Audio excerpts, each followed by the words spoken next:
Біреудің табысы көтерілсе, іштей қызғанамыз. Шаңырағы биік десе, құттықтаудың орнына құлатуға асығамыз.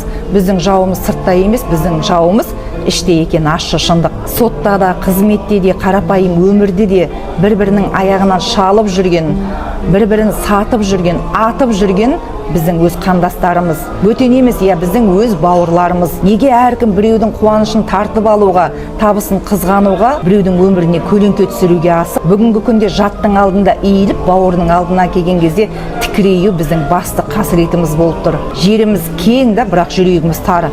Бір-бірімізді қолдамасақ, бір-бірімізді демемесек, біздің бауырмашылығымыз, біздің қазақтығымыз қайда? Кешегі ата-бабамыздың күш, бірлікте деген ұраны қайда? Бізге жау оқпен емес, қызғанышпен келіп жатыр. Сол қызғаныштың көзін қазірден бастап жоймайтын болсақ, бір күні өзіміздің ұлтымызды жойып тынамыз. Өзара бақталасып, күндесі көре алмаушылық, біреуді құрту, ату, сату, жою, өзіңді құртумен бірдей. Дәл осы жолмен кете беретін болсақ, біз ертең ұрпағымызға не қалдырамыз?